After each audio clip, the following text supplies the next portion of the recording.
My name is Diana, and I'm 32 years old. My husband, Tom, who is a year older than me, was kind at first, but over time, he started acting more arrogant. We're moving in with my parents next week, just so you know. Wait a minute, you can't just decide that without talking to me. Shut up. I'm the CEO's son, the next CEO. You got a problem with that? Then let's get divorced. Lately, this is how it goes every time I say something. At Tom's request, I became a stay-at-home wife, so in the end, I agreed to move in with his parents. Luckily, his parents, Susan and Jack, were kind people and took a real liking to me. Both of my parents have passed away. For someone like me, they treated me warmly, almost like real parents. I also devoted myself to them as their daughter-in-law. Susan and Jack would sometimes put Tom in his place when he acted arrogantly. Enough already. A marriage is a partnership, and just because you're the CEO's son doesn't mean you're more important. Okay, I get it. Tom would quiet down a bit when his parents scolded him, knowing he couldn't win against them. Soon after, I found out I was pregnant. Both Tom and his parents were thrilled with the news. For a while, Tom was considerate and even helped with housework. It felt like the kind and caring Tom from before had come back, and I was happy. But that all changed once we found out the baby's gender. Today, the doctor told me we're having a girl. I shared the news with Tom when he got home from work, but his reaction was visibly disappointed. Tesk, a girl. What's with that attitude? As long as the baby is healthy, who cares if it's a boy or a girl? Shut up. I'm going to be the next CEO. I need an heir. You wouldn't understand that, being a woman and all. With that, Tom quickly went upstairs. Hey, Tom, I'm so sorry. Diana, don't worry about the whole heir thing. It's not like boys automatically inherit, and girls don't these days. Jack and I will be thrilled as long as the baby is born healthy, no matter what the gender is. Thank you, Susan. I'm sure once the baby is born, Tom will come around and adore her. But after that, Tom gradually stopped being as kind or considerate. In fact, he started spending more and more time away from home. Sometimes he wouldn't come home for days. The future CEO is a busy man. Whenever I or his parents asked him, he would just dodge the question. What exactly are you so busy with? Diana is pregnant. You need to be there for her. Got it. I'm sorry. Tom would apologize when Susan and Jack scolded him, but nothing ever changed. Time passed, and soon it was time for me to give birth. I wanted Tom, the father of my child, to be by my side. But Tom said he was busy and didn't show up, even at such an important moment. Instead, Susan arranged for the ambulance and stayed with me the whole time. I gave birth to a healthy baby girl. Diana, thank you, really. Thank you. She's such a beautiful baby. Susan was overjoyed, with tears in her eyes. Even Jack, who was supposed to be busy, rushed to the hospital. Both of them were absolutely smitten with their first grandchild. However, even after I informed Tom of the birth, he only sent a congratulatory message via email. He didn't visit me at the hospital, not even once during my stay. What's Tom doing, leaving Diana and his newborn daughter like this? I'm so sorry, Diana. Please, don't worry about it. I'm sure he has something important to take care of.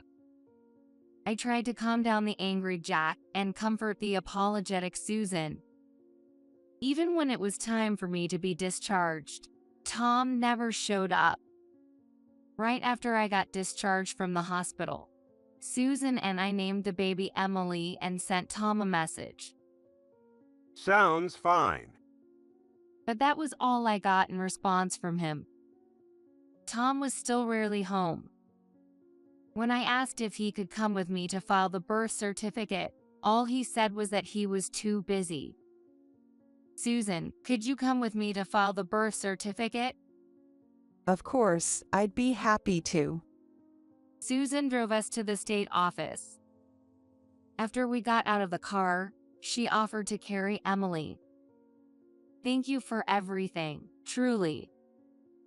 Don't worry about it. You just gave birth. You're going through a lot. Let me help out, especially in place of Tom. After we filed for the birth certificate and were about to leave, Susan suddenly stopped me. Diana, is that? When I followed her gaze, I couldn't believe my eyes. There, unmistakably, was my husband Tom. What on earth is he doing here?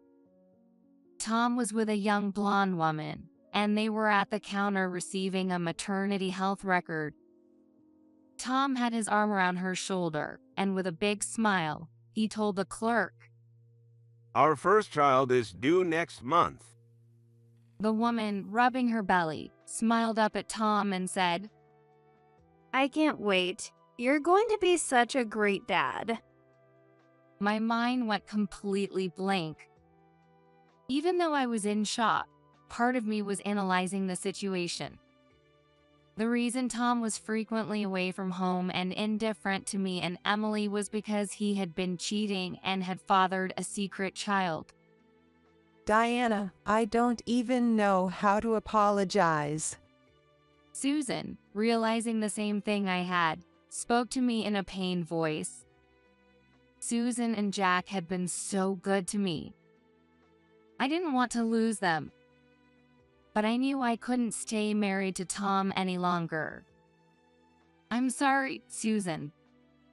I said that as I went to get the divorce papers and immediately filled out my part. After that, I walked over to Tom and the woman, holding hands, and tapped him on the shoulder. Tom turned around, his face pale.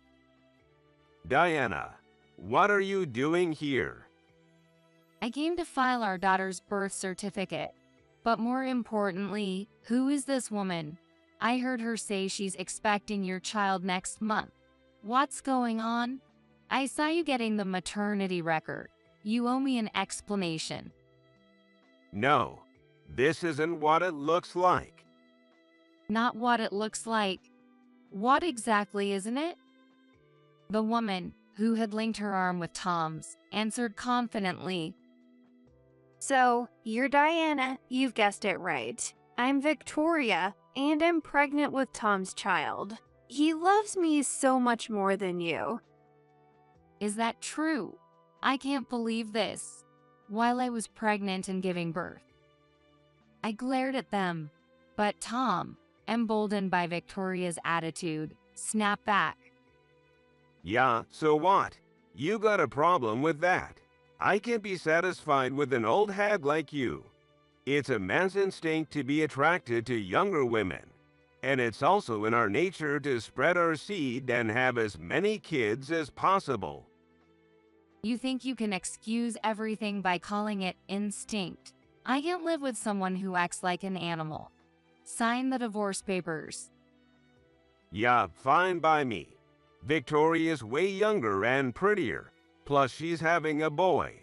I'll gladly divorce an old hag like you who can only have girls. My parents will be happy about it too. You're disgusting. Say what you want. As the future CEO, I sometimes have to make ruthless decisions. With that, Tom signed the divorce papers right there and tossed them at me. But what are you going to do now? You've just given birth, and here you are, abandoned by the future CEO, becoming a single mother. Victoria, standing next to Tom, wore a smug look. Looks like I'm going to be the CEO's wife now. Diana, it's pathetic how you've been tossed aside. We'll be twice as happy, even for your share, you loser. You won't be the CEO. Susan appeared, holding Emily, cutting through their mocking remarks. Mom, wait, what do you mean? I'm not going to be the CEO. That's impossible. That can't be true. It's true. I've just told Jack everything through email, and he's furious. Jack has always been a devoted husband, and he values trust and integrity above all else. Knowing that his son was cheating on his pregnant wife and even fathered a child with another woman, he's decided you're not fit to be the next CEO. You've been removed as a candidate. But if you do that, the company will go under. Don't get so full of yourself. There was already talk of removing you from the running. Looking at how you work, it's clear you were never cut out to be the next CEO. That's not true. Why didn't you tell me? We did talk to you about it. Jack and I both warned you that being the next CEO wasn't a guarantee, especially with how you've been acting, but you didn't listen.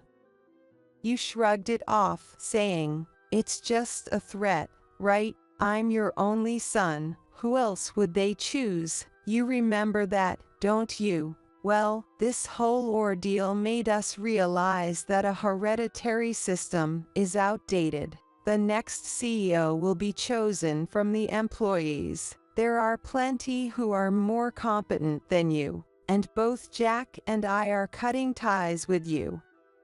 Don't even think about coming back home. You, Victoria, and your unborn child, just leave and go somewhere else. Why? Why am I being treated like this just for changing wives? I'm giving you a grandchild. Diana's kid is a girl, but Victoria is having a boy. He's the heir. That's why you should accept this.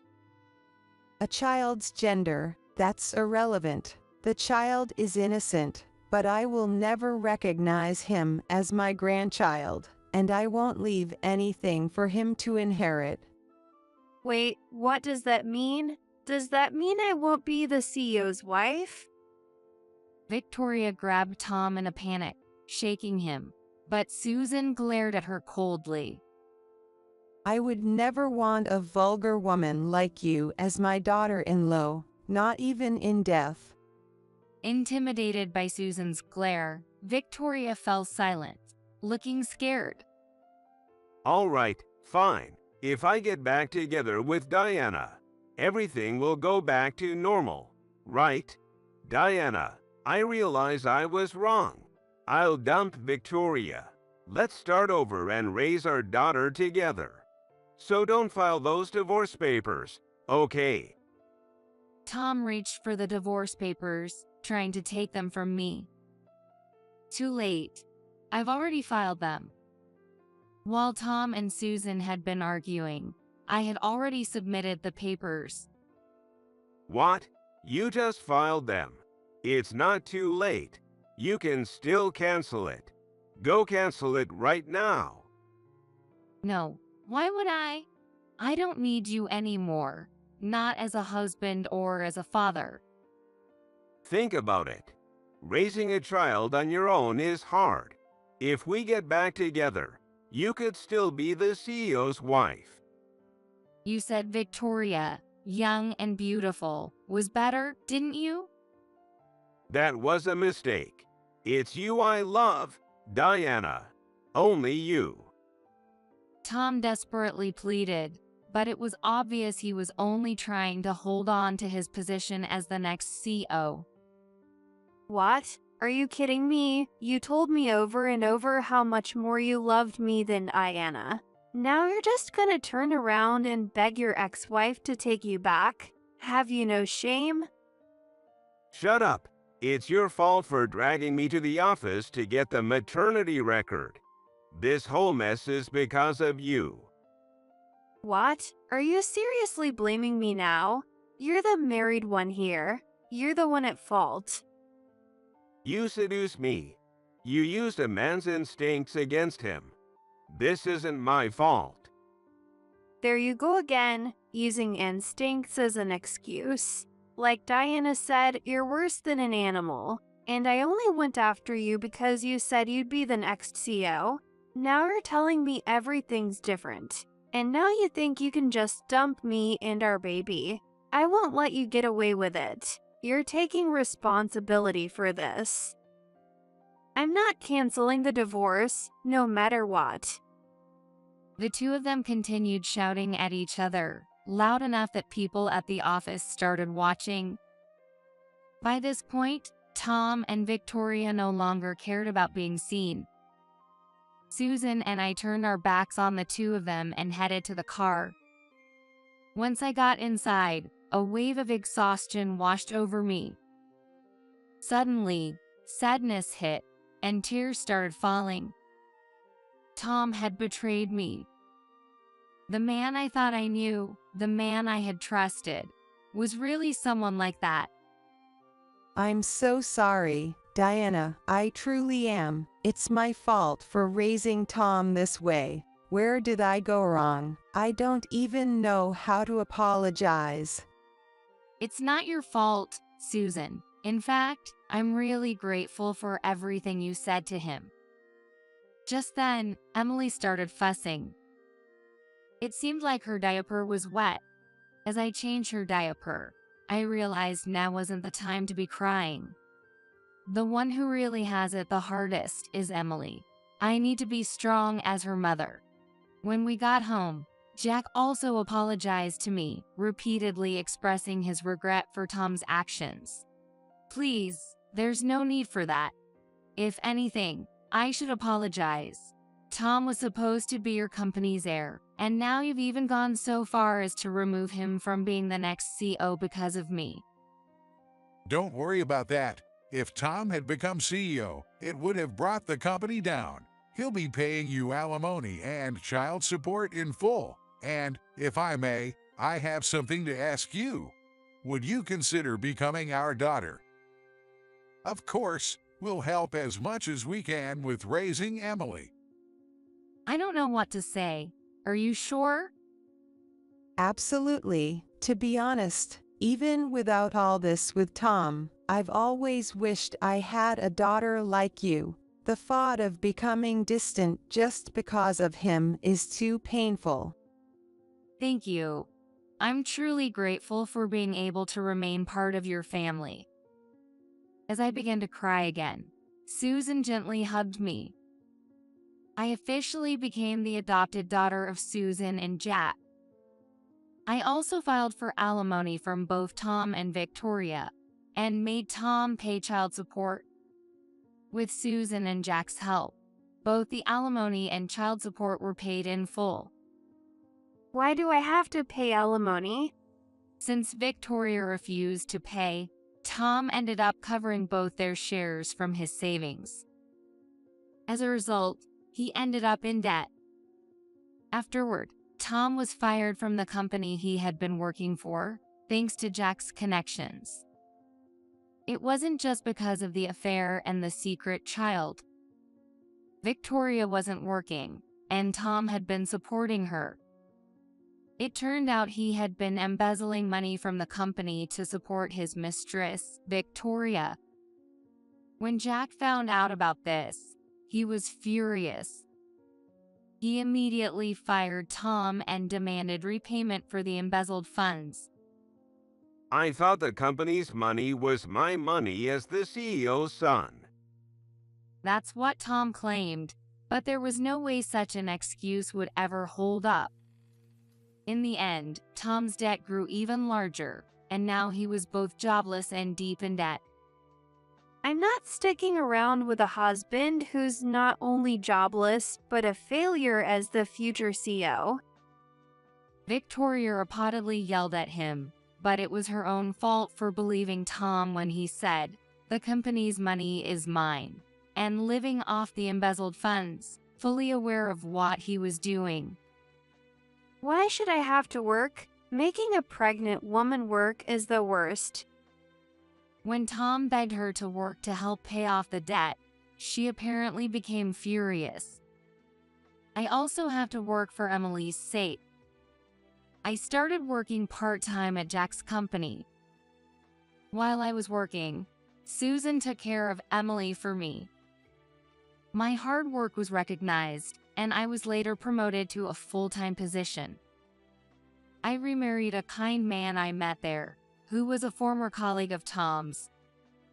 My new husband, Chris, accepted everything about my situation. He loves Emily as if she were his own daughter. Susan and Jack were also happy with Chris's excellent work and officially welcomed him into the family. Afterward, we all moved together and bought a two-family home. Though it's a somewhat complicated family, we're all very happy. 4 years had passed since I divorced Tom.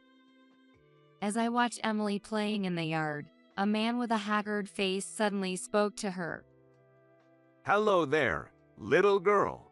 Wow, you've grown. You look just like your dad. He's wanted to see you for so long. Emily stood up, frightened, and ran toward me. The man staggered as he entered the yard without permission. Who are you? What do you want? What do I want? Come on, that's harsh. I'm your ex-husband and that little girl's father. Though his hair was messy and he looked thin and worn, there was no mistaking it. It was Tom. I've wanted to see you, Diana. I couldn't get in touch with my parents, and when I found out you moved, I searched everywhere, asking friends and relatives. I finally found you too. It must have been tough being a single mom, but not a day has gone by where I didn't think about you both. You've missed your dad too, haven't you? Come here, let me hug you. Emily hid behind me, terrified. It was no surprise. She hadn't seen her father since she was a baby, and there was no way she remembered him. She looked at Tom like he was a complete stranger. Do you need something from my daughter? I heard a voice behind me and turned around to see my current husband, Chris, standing there. Daddy. Emily ran to Chris and hugged him tightly. Hey, I'm the dad here. Wait, you're... Hi, long time no see, Tom. Tom was stunned to see Chris, his former colleague. What the hell are you doing here? Oh, I forgot to mention, I married Diana. It was 3 years after you two got divorced. What? You went ahead and got remarried without me? This is a betrayal. The man who betrayed me says that whether I remarry or not after the divorce is none of your business. Shut up. Don't get cocky. Cocky. All right, Tom, you haven't changed a bit. You always used your status as the CEO's son to look down on others. And even though you were set to be the next CEO, you hardly work. You always said, I don't need to work hard. I'm going to be the next CEO anyway. Sometimes you even pushed work onto others and took credit for it. So what? Now that I'm gone, the company's probably falling apart. I heard my dad retired. The company's probably bankrupt, isn't it? Not at all. Far from it. The company is thriving, thanks to Chris's leadership. What? Because of him? Yes, because Chris is the CEO now. What? How did you become CEO? After you got fired, Chris's talent was recognized, and he quickly climbed the ranks. Since he married me, who had been adopted by Susan and Jack retired to receive care, Chris took over as CEO. And since I helped take care of Jack, I was interested with a key position at the company as well. Now, we're living a comfortable life with both of us working. No way. So you're the CEO's wife now? That's not fair. Why do you get to be so happy all the time? What? Aren't you happy too? I heard you remarried Victoria. Don't you have the wife you love and the son you always wanted? Though I could tell from his expression that Tom wasn't happy, I asked him anyway. He began speaking slowly, almost reluctantly. After that, I found a job to pay off my massive debts and support Victoria and the child. At first, I survived on temporary day labor. The unfamiliar physical labor was tough, but I worked from morning until night. Even so, Victoria, unlike you, didn't help with anything around the house. I'd come home exhausted and still have to do all the housework. No dinner, no bath, not even a word of appreciation. Even if she does prepare meals, it's only occasionally that she gets ready to microwave or pre-made ones. And on the rare occasion she did cook, it was terrible, and if I mentioned it, she'd blow up at me. What's more, Victoria had a spending problem. No matter how hard I work, it all just goes to her designer items and entertainment. We couldn't save a penny. If I complained, she'd always say, "Being a stay-at-home wife is hard, you know." When I once compared her to you, she went into a fit of rage. Whenever I asked her to work, even part-time, she'd snap back. "You promised me I'd live a luxurious life as the CEO's wife after you left Diana. I'm holding you to that. It's your fault for being stuck in some low-paying job instead of being the CEO." She'd even say, "If you'd become CEO, I could have bragged to my friends. But I guess you're just useless without your parents." I couldn't argue with that. Our relationship became completely cold after that. But even in that miserable life, the one thing that kept me going was our son, who was about to turn 3. He called me Daddy, and he was the only thing that made it all worth it. I worked late most days and only got to see him sleeping, but knowing I was doing it for him made the hard labor and Victoria's treatment bearable. But that all changed when I found out Victoria was cheating on me. It was the resemblance. The man she was seeing looked just like the boy, who I'd always thought didn't resemble me at all. Deep down, I had suspected for a long time, but I didn't want to face it. I couldn't take the doubt any longer, so I did a DNA test. And just like I feared, the boy wasn't mine. Soon after discovering this, Tom confronted Victoria about it. "You've been cheating on me, haven't you?" What are you talking about? How dare you accuse your own wife? "It's not just that. The boy isn't mine, is he?" What are you saying? Of course he's your son. I wanted to believe that too, but I had a DNA test done to clear my doubts. It came back with a 0% probability of me being his father. What? You went behind my back and did a test? That's disgusting. Disgusting? Who's the disgusting one here? Were you seeing someone else back then? Fine, I'll admit it. Yes, there was another guy way younger and better looking than you, but he was unemployed at the time, so I couldn't marry him. I didn't even know whose baby it was, so I told myself it was yours, the future CEO's. But honestly, I would have been better off marrying him. What? Because of you, I had to divorce Diana, and I lost my shot at being CEO. You've ruined my life, you tramp. Oh, come on. You're the one who said it's a man's instinct to spread his seed and have as many kids as possible. You can't complain when another guy acted on that instinct. Don't twist my words. The two of them argued nonstop until their son woke up and stopped the fight. I couldn't look my son in the eye anymore after that. That's when I started thinking about the daughter I hadn't seen in so long. The moment I saw her, I knew she looked just like me, unlike my son. I'd been deceived all this time. I'm divorcing Victoria immediately. So please forgive me. I want to be a family again with you and our daughter. I've made mistakes, but I want to make it right. Let's finally live happily together as the family we were meant to be. No, thank you. We're perfectly happy now.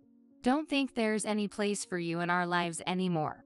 Chris is an amazing father who treats our daughter like his own. But you aren't related by blood.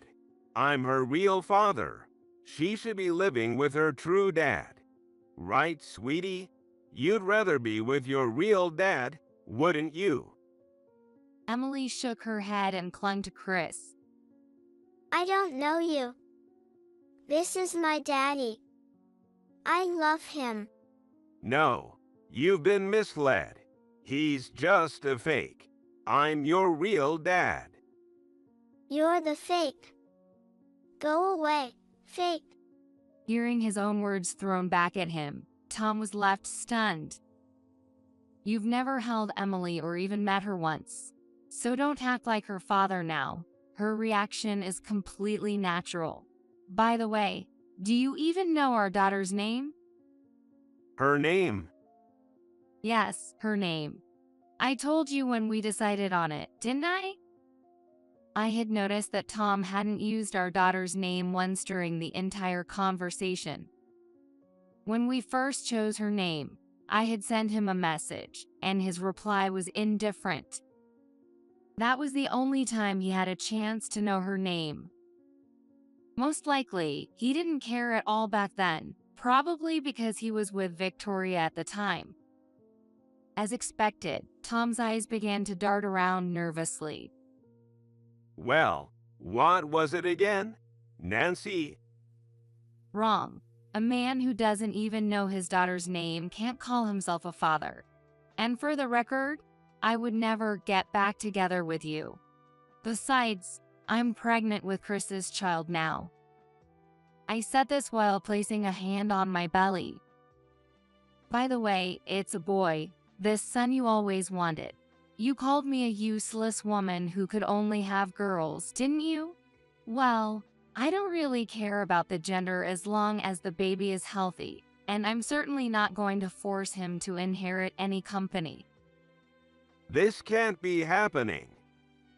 Whatever you're going through now is none of our concern and has nothing to do with us. Now please leave. Wait, at least let me get in touch with my parents. I'm their real son.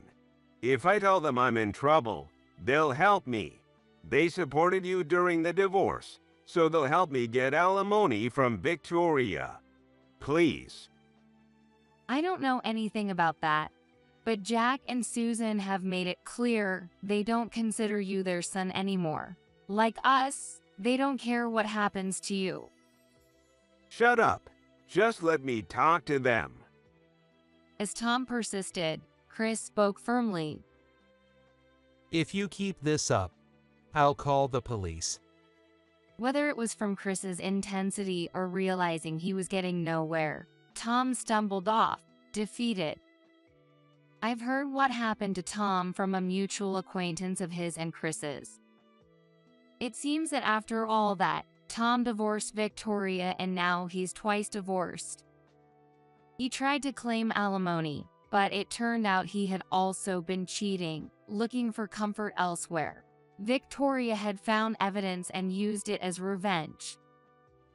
As a result, the alimony was mostly canceled out. The custody of their son, of course, went to Victoria, his mother.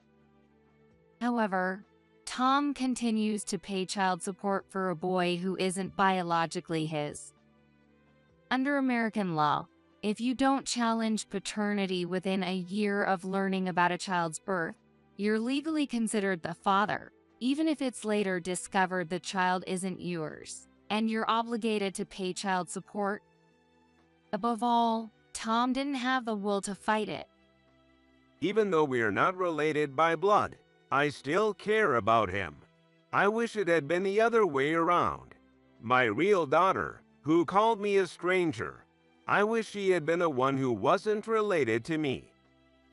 The son, who isn't mine by blood but called me dad, and the daughter who is mine by blood but treats me like a stranger. I've lost them both. My parents, my first wife, my second wife, my money, my status, everything is gone. I was supposed to be the next CEO, so how did this happen? Tom had repeatedly said this while drowning himself in alcohol. I can only see it as him reaping what he sowed. As for Victoria, it seems her affair partner eventually abandoned her too, leaving her to raise her son on her own. Why is Diana the CEO's wife? I was supposed to be in that position. Apparently, Victoria often says that. I don't really care what happens to either of them, but I do feel sorry for the innocent children. I hope they can find happiness somehow. As for Tom, while I still can't forgive him, I am grateful for two things: introducing me to my wonderful in-laws and giving me a beautiful daughter.